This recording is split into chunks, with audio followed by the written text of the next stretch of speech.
aba yung unang mga napapansin naming mga kababaihan kapag mayroong isang lalaking biglang dumaan sa harapan namin or nakasalubong namin sa mall or kahit saang establishmento. Kung ang mga kalalakihan ay may unang napapansin sa mga kababaihan kapag biglaan nilang nasasalubong ito, syempre ganun din po ang mga kababaihan. May mga tao pong naniniwala sa love at first sight, meron namang hindi. Pero sa aming mga kababaihan, once na sinundan namin ng tingin ang isang lalaki, inuobserbahan namin ito mula ulo hanggang paa. At kapag hindi namin tiningnan ang isang lalaki, meaning wala ni konting attraction para sa amin. Sa pamamagitan ng 10 segundo na pagtitig namin sa isang lalaki, nakilatis na namin yan mula ulo hanggang paa. Ang mga tips na to ay pwede ninyong magamit para sa susunod na maengkwentro ninyo ang babaeng nagugustuhan ninyo, ay alam na ninyo kung ano yung mga aayusin ninyo sa pisikal na kaanyuhan nyo. Number 1, your hair. Yes, yung buhok nyo po, yan po ang top most feature ninyo para mapansin namin kayo. Buhok ninyo ang una naming napapansin. Maybe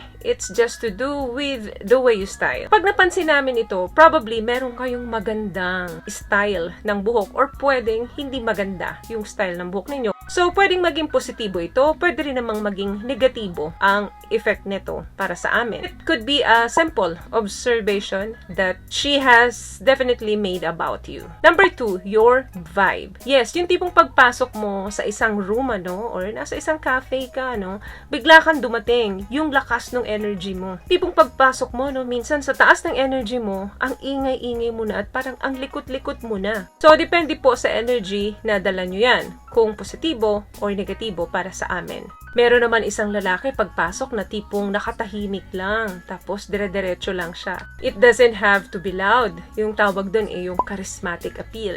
So, alin man sa vibe na yon, maging maingay ka man or maging tahimik, nagka-catch ng attention namin. Number 3, the color of your shirt. Yes, importante din sa amin yan, pagpasok nyo, kasi hodang gula-gulanit yung damit ninyo, anumang kulay yan, gaano mang kaganda yan, nagka-catch ng attention namin yan. Sa akin, pag nakakita ako ng guy na naka-white shirt, either business or kasimplehan ng isang lalaki. Yung mga colored shirt naman, for example, a dark blue comes a close second. Pero para sa akin, ang mga black, yan yung mga mas malalakas ang dating para sa akin. Mas nag-stand out siya sa paningin ko, though basic yung ganitong damit or color ng pantaas ng lalaki. Pero nag-stand out siya for good. Subukan nyo rin yung light blue, green, or kaya naman red next time. Ika-4, the fitting of your pants. Yes, sound ridiculous. Pero, totoo po yun. Ang dahilan dyan ay dahil malaki yung reflection ng pagdadala ninyo ng jeans ninyo. Kung gaano ninyo kaganda dalhin ito ay nagre-reflect kung ano yung attitude ninyo. Kasama na dyan na sinisipat naming mga babae kung matambok ba yung puwet, kung medyo matambok ba yung nasa harap. For example, yung mga skinny jeans, yung mga fitted jeans. So, ang dating para sa amin yan, parang mga gigolo ang style na itong lalaki na to.